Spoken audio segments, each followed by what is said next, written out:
엄마는 딸이 이혼을 해도 눈 하나 깜빡을 안 해? 엄마 집에 들어가서 산다니까. 나 복직 미뤘어. 애만 두고 어떻게 일을 해? 이게 다 엄마 때문이야? 다른 부모들은 다 자식들에게 못해줘서 안달이에요. 그런데 엄마는 여력이 되는데도 안 해주시는 거잖아요.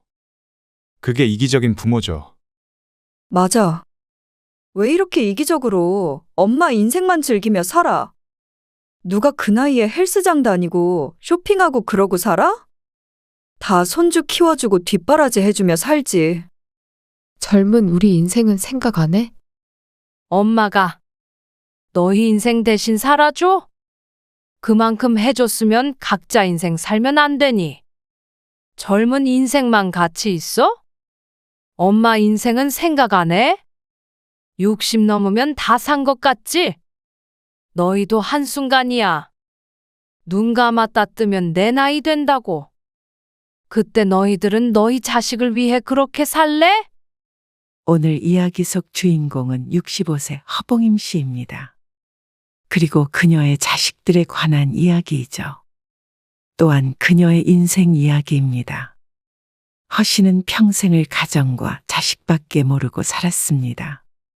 어려웠던 시절도 여유로웠던 시절도 허 씨의 입에 들어가는 것은 아까웠어도 자식들의 입에 들어가는 건 아깝지 않았습니다.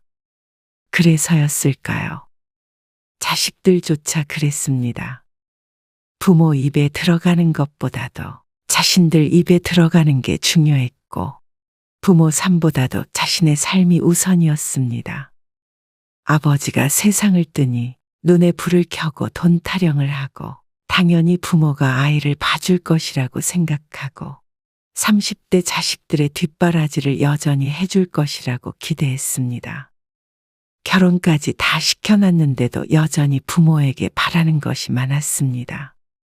부모의 상황이나 심정 같은 것은 고려 대상이 아닌 듯 했습니다. 아버지 보험금은 어딨느냐 묻는 자식도 육아를 부탁하는 자식도 지긋지긋했습니다. 허 씨는 스스로에게도 뒷전이었던 자신의 인생을 뒤늦게나마 찾으려고 했습니다. 자식을 이 정도로 뒷바라지했으면 할 만큼 했습니다. 남편도 떠난 마당에 스스로를 챙길 사람은 자신밖에 없다는 사실을 깨달았습니다. 그러니 자식들 곁을 떠날 때가 온 것이었죠. 허 씨는 아들이 하나, 딸이 둘 있었습니다. 결혼 초 어려운 형편에도 셋이나 낳아 갖은 고생하며 자식들을 키웠습니다. 그래서 허 씨와 남편은 평생을 아끼며 살았습니다. 양가 부모님이 워낙 가난했던 탓에 결혼할 때 한 푼도 도움을 받지 못했습니다. 그래서 허 씨 부부는 자식들만은 그런 어려움을 알게 하고 싶지 않았습니다. 그래서 형편이 풀린 훗날에도 늘 허리띠 졸라매며 살았습니다. 그럴 필요가 없어졌을 때조차도 말이죠. 아꼈다가 싸질머지고 가. 좀 새 옷도 사 입고 그래. 맨날 그 조끼만 입고 있더라. 옷을 왜 사? 멀쩡한 거 입으면 되지. 있는 것들이 더해요. 냅둬. 다 나중에 자식 물려준다고 저러는 거야. 아이고, 그러니까 뭐하러 애를 셋이나 낳아. 둘이나 셋이나. 허 씨의 친구들이 혀를 찼습니다. 이제 하나둘 결혼한다고 하면 식겁하겠네. 돈 많이 들어. 너 근데 노후 자금은 꼭 남겨놔야 해. 먼저 자식들을 결혼시킨 친구가 조언했습니다. 하지만 허 씨가 아무리 자식을 위한다고 하더라도 부부의 노후 자금도 없이 퍼줄 리는 없었습니다. 그런데 친구의 말은 얼마 안 가 실현이 되었습니다. 집도 없이 어떻게 결혼을 해요? 그러니까 보태준다잖아. 서울 집값 모르세요? 그러는 너는 서울 집값 모르냐? 어떻게 집 한 채 사달라는 말을 그렇게 쉽게 해? 아들 결혼시키면서 그 정도도 생각 안 하셨어요? 그 정도를 쉽게 내줄 수 있는 부모가 몇이나 되겠어. 자식이 너 하나만 있는 것도 아니고 말이야. 결혼을 앞둔 큰아들이 남편과 언쟁을 했습니다. 지난번에도 와서 같은 얘기를 했지만 쉽게 결론이 나지 않았습니다. 허 씨도 남편도 최소한 노후 생활을 할 정도는 남기고 자식들에게 전부 주고 싶었습니다. 하지만 자식들은 그 이상을 바랐습니다. 형편껏 보태야지. 집을 좀 작은 데로 옮기시면요? 우리가 말이냐? 네. 요즘엔 그렇게들 해요. 어차피 두 분이서만 사는데 넓은 집이 필요한 건 아니잖아요. 이제는 집까지 팔아서 결혼 자금을 보태라는 아들이었습니다. 하지만 그럴 수는 없었습니다. 허씨 부부가 아들 결혼할 때 집값에 보태라고 도와주긴 했지만 집을 살 수 있을 만한 금액은 아니었습니다. 결국 아들은 전세를 얻어서 신혼을 시작했습니다. 그래도 결코 작은 금액이 아니었습니다. 1억 5천을 보태주고도 신씨 부부는 한동안 아들 며느리의 원망을 들어야 했습니다. 그리고 두 딸도 마찬가지였습니다. 혹시라도 딸이라는 이유로 오빠보다 적게 해주진 않을 거지? 결혼 준비를 시작하기도 전에 둘째 딸이 엄포를 놓았습니다. 차별할 생각은 전혀 없었지만 정말로 자식들 결혼시키려면 돈이 많이 든다는 것이 사실이었습니다. 돈 없는 사람은 자식들 결혼도 못 시키는 시대인 듯 했습니다. 엄마 아빠 결혼할 때는 아무것도 없이 시작했어. 그건 옛날에 힘든 시절 얘기고. 요즘 누가 그렇게 결혼해? 안 하고 말지. 자식들은 부모의 지원에 고마운 감정을 갖기보다는 당연하다고 생각하는 것 같았습니다. 오히려 남들 누구는 강남에 아파트 해줬다더라, 1억이 넘는 외제차를 선물해줬다더라 하며 비교하기 일쑤였습니다. 고생을 모르도록 키웠기에 나온 결과였습니다. 1억 5천이라는 돈을 모으려면 얼마나 피와 살을 깎는 노력이 필요한지 아들, 딸들은 전혀 몰랐습니다. 무탈하게 자라, 무탈하게 직장 생활하다 결혼했으니 그럴만도 했습니다. 그래도 인성은 바르게 키웠다고 생각했지만 남들에게만 그렇게 보였지 부모에게까지 바른 자식들은 아니었습니다. 누굴 탓하겠어? 다 우리가 그렇게 키운 거지. 그래도 자식인데 품고 가야겠지. 남편이 어느 날 씁쓸하게 중얼거렸습니다. 막내딸까지 시집을 보낸 뒤였습니다. 몇 년간 자식들 셋을 결혼시키며 남에겐 말도 못할 일들이 많이 있었습니다. 본래 다 이런 과정을 겪나 싶었지만 이 정도로 지독하게 자식들의 밑바닥을 들여다본 사람은 흔치 않을 거라고 생각했습니다. 전부 돈 때문은 아니었고 사돈네와의 문제나 상견례 때문에도 골머리를 앓아야 했습니다. 하지만 모든 과정이 끝나고 이제 되었다 싶었습니다. 이제 더 이상 허씨 부부가 해야 할 의무는 없다고 생각했죠. 하지만 그렇지 않았습니다. 결혼을 시킨다고 다가 아니었습니다. 저 5천만 원만 빌려줄 수 있으세요? 명절에 찾아온 아들이 밥 먹다 말고 돈 얘기를 꺼냈습니다. 요즘 집값도 오르고 있고 얼마 전에 오피스텔도 하나 사셨다면서요? 허씨가 떠벌린 일이 없는데 어떻게 귀신같이 알았나 싶었습니다. 자식들을 다 보내고 나니 허씨 부부도 경제적으로 숨통이 좀 트였습니다. 운도 따라줬고 말이죠. 이대로만 지내면 노후엔 좀 편안하게 살겠다 싶었습니다. 그런데 아들이 찾아와 돈을 빌려달라고 한 것이었죠. 돈 좀 벌린다더니? 아버지도 아시잖아요. 더 투자를 해야 더 발전이 있죠. 빌려주면 언제 갚으려고? 이전 같았으면 그런 말을 하지 않았을 남편이었습니다. 여유가 있으면 있는 대로 자식에게 베풀었을 텐데 여러 일을 겪다 보니 남편도 생각이 조금씩 달라지는 모양이었습니다. 그러자 큰아들은 망설이는 듯 하다가 1년 안에 갚겠다고 했고 남편은 아들에게 돈을 빌려주었습니다.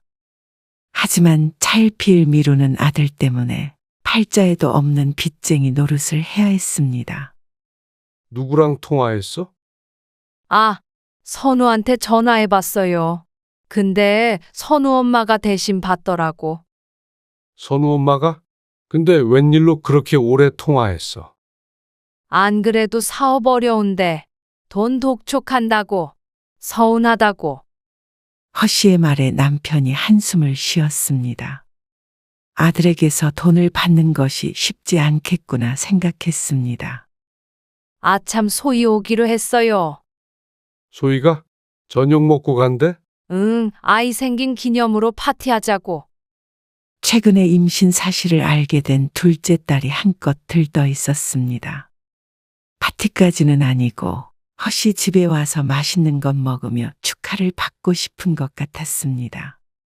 그런데 딸이 식사를 하면서 허 씨에게 말했습니다. 애기 보는 거 별로 걱정 안 되는데? 엄마가 해줄 거잖아. 당연하다는 듯한 그 말에 허 씨는 당황할 수밖에 없었습니다. 애 낳으면 엄마가 다 키워줘야 해. 알겠지? 엄마가 어떻게 봐? 친정엄마가 봐주지 누가 봐줘 그럼? 네가 봐야지.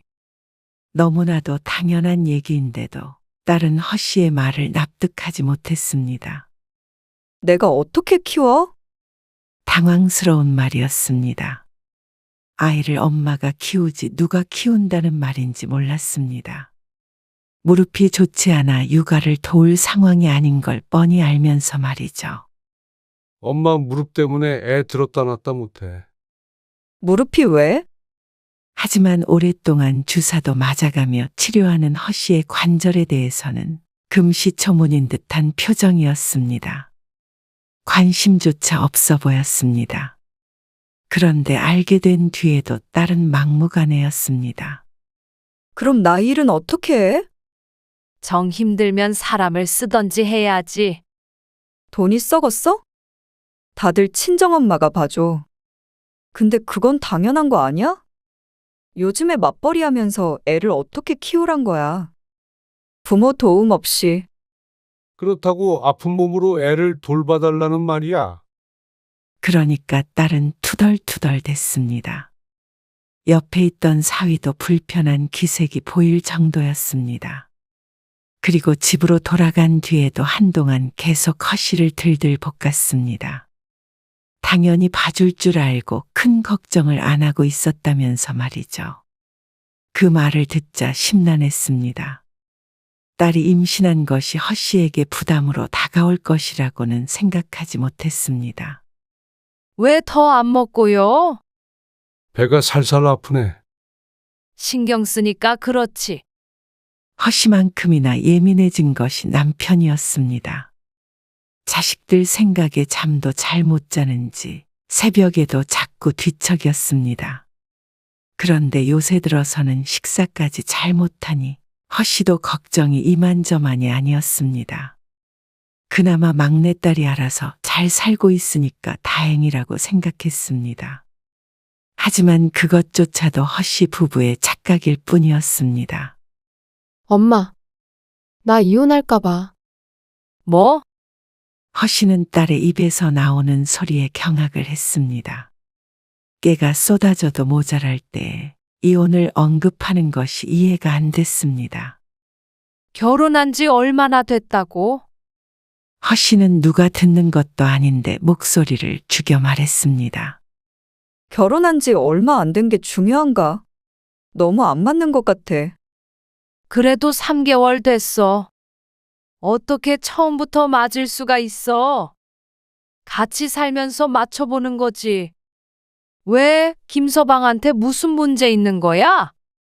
그게 아니고 그냥 하나부터 10까지 다 안 맞는 것 같아. 그러면서 사위의 사소한 습관 하나하나 나열하며 흉을 봤습니다.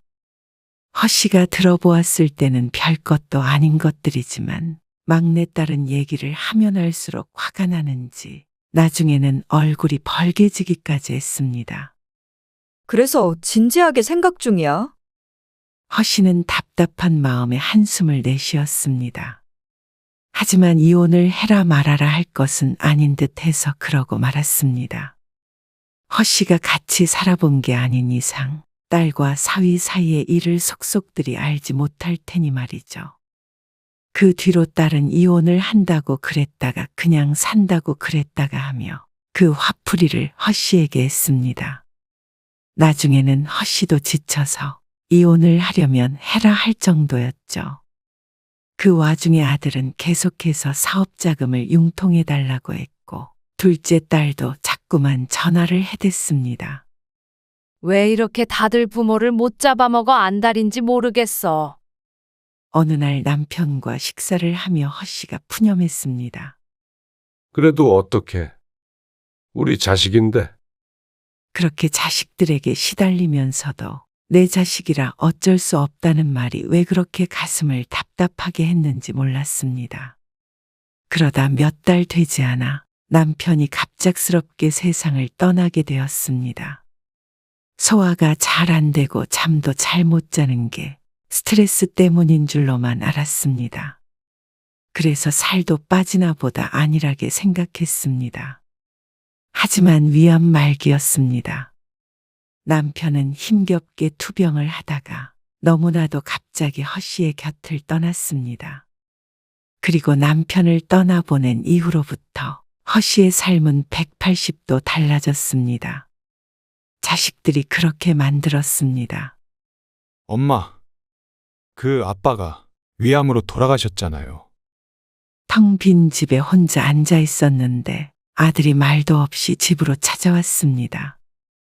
그러고선 뜬금없이 말을 꺼냈습니다. 그런 아들을 허 씨가 의아하게 바라보았죠. 아버지 보험 여러 개 들어놓지 않으셨어요? 그 말에 허 씨의 눈빛이 바뀌었습니다. 그걸 모르고 아들은 주저리 했습니다. 보험금 받으셨어요? 기가 차서 뭐라고 대답해야 할지도 몰랐습니다. 얼마나 받으셨어요? 허 씨가 아무 말도 없자 아들이 답답하다는 듯이 재촉했습니다. 엄마도 아시잖아요. 사정 급한 거. 아들은 도대체 사업을 어떻게 하고 있는지 볼 때마다 사정이 급하다고 했습니다. 그리고 아버지가 돌아가신 지 얼마 되지 않은 이 순간까지도 그 사정이라는 것이 더 급한 모양이었습니다. 장례식에서 울던 모습이 지금은 아주 말끔했습니다. 자식들의 애도 기간은 참으로 짧았죠. 아직 한 달도 지나지 않았는데 벌써 부모를 잊은 듯 했습니다. 그리고 둘째 딸은 출산을 했습니다. 발등에 불이 떨어진 딸은 수시로 전화를 했습니다. 이제 엄마가 아빠 밥도 안 차려줘도 되니까 잠깐 우리 집에 와 있어도 되는 거 아니야? 기가 막힌 말이었습니다. 그리고 막내딸도 다를 바 없었습니다. 이혼하기로 했어. 그래서 곧 별거하게 될 것 같은데. 엄마 집으로 갈게. 그리고 자식 셋 중에서 혼자 남게 된 부모의 안부를 묻는 사람은 아무도 없었습니다. 허 씨는 지쳤습니다. 마음이 너무나도 지쳐 아무 생각도 하고 싶지 않았습니다. 어느 정도 남편의 물건들도 정리가 됐다 싶을 때쯤 자식들이 다 같이 찾아와 물었습니다. 왜 아버지 앞으로 된 재산이 하나도 없어요? 당연했습니다. 남편이 쓰던 카드 대금이 나가는 통장을 제외하고는 모든 돈을 허 씨가 관리했습니다. 부동산도 전부 허 씨의 앞으로 되어 있었고 말이죠. 매정한 자식들이었습니다. 허 씨에 대한 걱정이나 연민도 없어 보였습니다. 그냥 부모의 삶 자체가 자식에게는 모두 뒷전인 듯 했습니다. 세 자식들은 찾아와서 각자 자기 얘기하기 바빴습니다. 어머니가 혼자 밥은 잘 챙겨 먹는지, 생활에 불편함은 없는지, 외롭지는 않은지, 그런 건 궁금하지도 않은 듯 했습니다. 이만 돌아가 봐라. 피곤하다. 허 씨는 힘없이 자식들을 물렸습니다. 용건이 끝나지 않았다며 가지 않으려는 자식들을 억지로 돌려보냈습니다. 그리고는 그날 이후로 자식들의 연락은 받지 않았습니다. 자식들이 찾아와도 문을 열어주지 않고 집거해버렸습니다. 계속해서 찾아오고 연락하던 자식들도 허 씨가 남편을 잃고 시름이 깊다고 생각했습니다. 그래서 시간을 줘야 한다고 저들끼리 말을 맞춘 것 같았습니다. 하지만 그렇게 된 이유는 남편이 아닌 자식들이었죠. 허 씨는 거의 한 달 가량을 자식들과 연락을 끊었습니다. 그렇다고 폐인이 된 채로 지낸 것은 아니었습니다. 밥 잘 먹고 잘 자고 가끔은 외출도 하고 지냈습니다. 다만 생각하고 또 생각했습니다. 그리고 자신의 지난 삶에 대해 되돌아보았습니다. 사람이 깊게 고민하다 보니 깨달음이 생겼습니다. 내 인생이 어디에도 없었구나 하고 말이죠.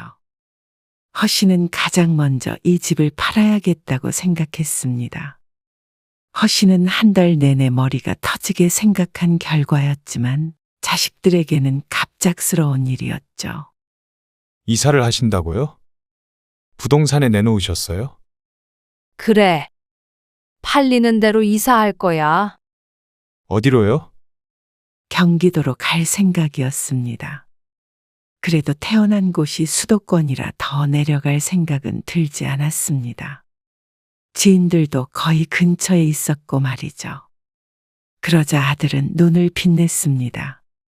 그러면 차액이 좀 생기겠네요? 아들의 머릿속엔 오로지 돈밖에 없는 것 같았습니다. 그런데 아들은 정답을 말했습니다. 허 씨가 경기도로 이사하려는 것도 그 때문이었습니다. 그럼 남은 돈, 저희도 좀 나눠주세요. 돈을 맡겨놓기라도 한 듯이 말하는 아들. 하지만 허 씨는 눈 하나 깜빡하지 않았습니다. 그러면 좀 떼줄 테니까 네가 엄마 데리고 살래? 그러자 아들이 눈을 동그랗게 떴습니다. 생각지도 못한 질문을 들었다는 듯한 표정이었습니다. 갑자기 그게 무슨 말씀이세요? 갑자기가 아니고 네 아빠도 없이 혼자 살기 무서워서 그래. 그러니까 아들이 허 씨의 눈을 슬금슬금 피했습니다. 선우 엄마도 있고 제가 혼자 결정할 문제는 아닌 것 같아요. 그러더니 아들은 서둘러 돌아갔습니다. 본래라면 징글징글할 정도로 돈 타령을 했어야 했는데 말이죠. 그리고는 한동안 방문이 뜸했죠. 허 씨의 집은 내놓은 지 얼마 되지 않아 금방 팔렸습니다. 이사 날짜를 넉넉하게 잡고 새로 살 집을 알아보러 다녔습니다. 교통이 나쁘지 않은 위치의 작은 아파트를 살 생각이었죠. 엄마, 이사하면 우리 애를 어떻게 봐준다는 거야? 나 얼마 안 있으면 복직해야 해. 엄마가 언제 애 키워준다고 했어? 못한다고 몇 번이나 말했잖아. 그럼 나는 어떻게 하냐고. 나도 봐달라고 몇 번이나 말했잖아. 나도 일해야지. 부모가 둘이고 애는 하나인데 왜 못 키워? 그게 쉬웠으면 애초에 부탁도 안 했겠지. 엄마는 딸 걱정되지도 않아? 손주 보고 싶지도 않고? 걱정되지 않느냐는 말을 딸의 입으로 들으니 기가 찼습니다. 아무래도 역지사지가 안 되는 것 같았습니다. 엄마는 일도 안 하면서 애 좀 봐주면 어때서 그래? 그러는 너는 일도 하는데 돈 벌어서 도움 있어. 왜 그렇게 매정해? 그리고 소진이도 난리 났어. 소진이 이혼하면 같이 살기로 했다며? 그렇게 갑자기 이사해버린다 그러면 어떡해. 소진이 엄마 따라서 이직해야 되나 걱정하잖아. 왜 이렇게 중요한 걸 자식들이랑 의논도 없이 결정하느냐고. 같이 산다고 한 적 없다. 너희 인생은 제발 너희가 알아서 살아. 그리고 허 씨는 이사를 했습니다. 남편이 살아있을 때 사놓았던 오피스텔 하나는 남겨놓았습니다. 다달이 생활비는 들어와야 하니 말이죠. 혼자 살기 딱 좋은 경기도의 소형 아파트를 사니까 차익이 10억 정도가 되었습니다. 서울에 있는 집값이 꽤나 오른 덕이었습니다. 투자를 하든 어떻게 하든 나중 문제였고 일단 모든 돈을 통장에 넣어 놓았습니다. 그러니까 이제 아들뿐만이 아니라 딸들도 난리가 났습니다. 정말로 이사를 해버릴 줄은 몰랐던 것 같았고 또 그만큼 많은 돈이 생길 줄도 몰랐던 것 같았습니다. 이제는 돈 타령이 시작됐죠. 허씨는 자식들의 성화를 전부 무시했습니다. 이젠 자식들을 알았습니다. 부모만의 사랑이었던 것 같았습니다. 정작 사랑받은 자식들은 저들밖에 몰랐습니다. 어떻게 하나같이 다 그런 줄 몰랐습니다. 남편의 말처럼 그렇게 키운 탓일 테니 누굴 원망할 수도 없었습니다. 허씨는 새 집에서 새 삶을 시작하기로 했습니다. 어디로 이사했는지조차 주소를 알려주지 않았습니다. 어째? 때깔이 고운데? 그래? 10년은 젊어 보이네. 혼자 사니까 더 좋은가 봐. 그러게. 웬일로 소고기를 먹자고 불러? 그냥 나한테도 좀 쓰면서 살려고. 로또 맞았어? 그건 아니었습니다. 늘 그 정도의 여유는 있었지만 아끼는 게 자식들을 위한 길이라고 생각하며 살았습니다. 그래서 남들 눈에는 궁상맞아 보인다는 것도 모르고 살았죠. 하지만 이제 그럴 필요가 없었습니다.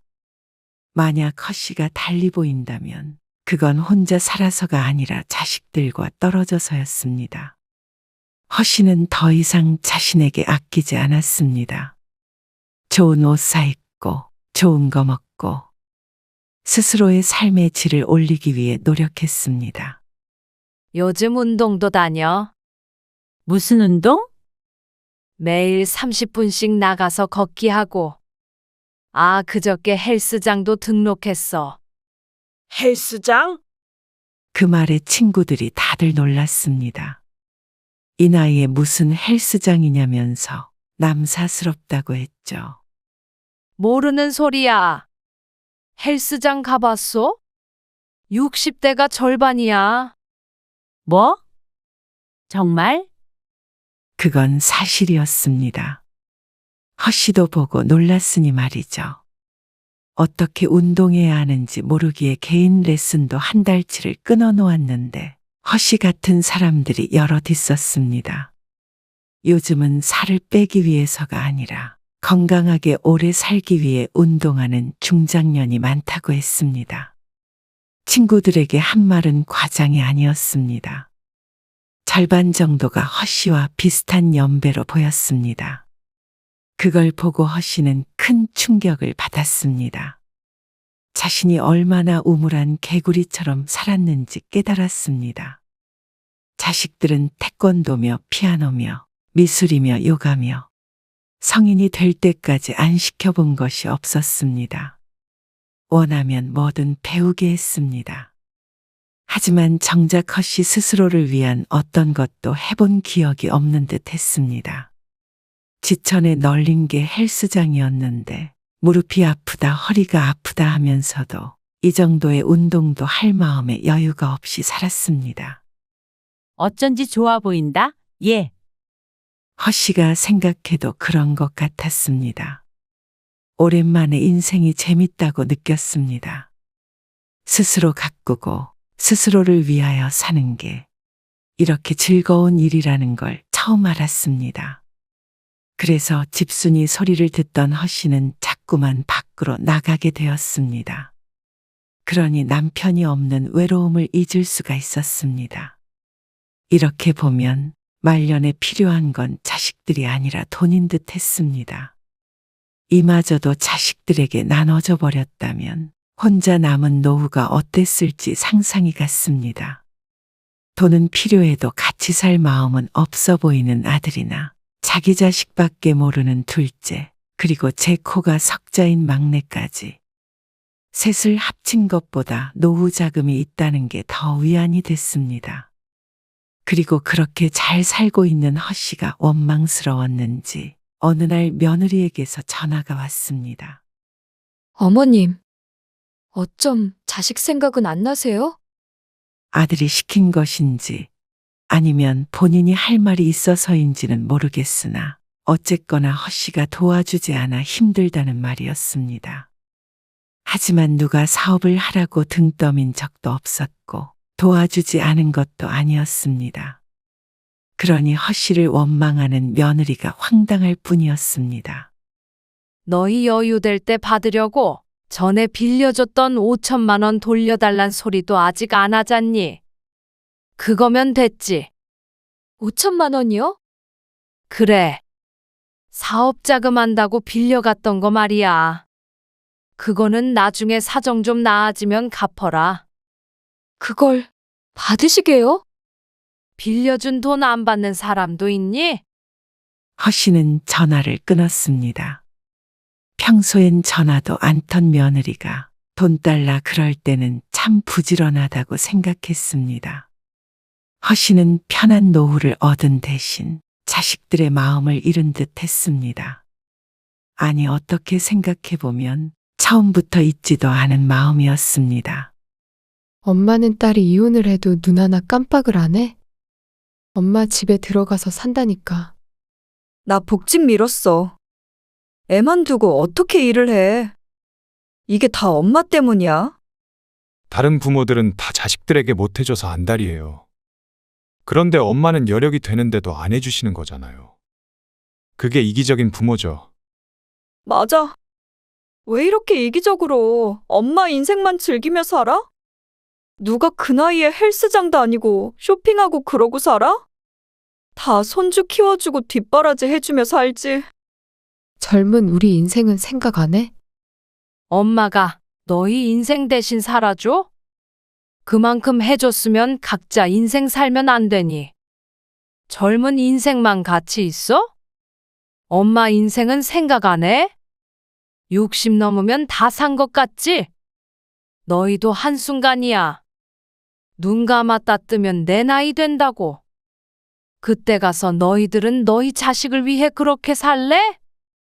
100세 시대라고 친다면 아직 3분의 2 정도 온 것이었습니다. 앞으로 살아갈 날이 길었습니다. 가지고 있는 재산이 많다면 많고 적다면 적은 것이었지만 자식들에게 뿌리지만 않는다면 허 씨 혼자 사는 데는 충분해 보였습니다. 자식들은 그런 허 씨를 보고 이기적이라고 했습니다. 엄마는 돈 쓸 줄도 모르는 천치라고 생각했죠. 엄마 목표가 뭔 줄 아니? 자식 셋이 어리둥절한 표정을 지었습니다. 가진 돈 다 쓰고 죽는 거야. 뭐라고요? 진짜 너무한 거 아니에요? 너무한 건 너희들이야. 너희는 부모한테서 졸업을 좀 해라. 나도 너희한테서 이제 독립하련다. 자식하고 등지고 사시다가 나중에 아프면 후회하시게요. 그럼 내가 묻자. 나중에 나 아프다고 매일 전화하고 찾아가면 너희가 받아줄 거야? 내 병수발 들어줄 거야? 그러자 입을 꾹 다무는 셋이었습니다. 질린다는 듯한 표정이었습니다. 거봐라. 너희도 각자 사는 게 좋을 거다. 나중에 아픈 엄마 데리고 살고 싶은 거 아니면 엄마 돈도 건들지 말고 엄마 시간도 건들지 말어. 나도 너희한테 기대면서 살고 싶은 마음 추호도 없어. 알아서 잘 살다가 아파도 내 돈으로 치료할 테니까 너희가 알아서 살아. 제사를 지내라는 것도 아니고 부모가 용돈을 바라는 것도 아니고 허 씨의 자식들에겐 아무런 짐도 없었습니다. 그러니 허 씨도 자식을 위한 그 짐을 내려놓을 생각이었습니다. 아무리 죽는 소리를 해도 노후 자금을 한 푼도 줄 생각이 없었고 또 힘들다고 울고불고 해도 손주를 봐줄 생각이 없었습니다. 늙음하게 이혼한 딸 뒤치다꺼리하며 살 생각은 더더욱 없었죠. 허 씨는 비로소 자식들과 분리가 되었습니다. 병수발 들 것인지 으름장을 놓았더니 그럴 생각은 없는지 잠시나마 물러난 자식들이었습니다. 그런 자식들을 위해 이제는 어떤 것도 하지 않기로 했습니다. 그럴 힘이 있다면 차라리 동네 한 바퀴나 더 도는 게 이득이었습니다.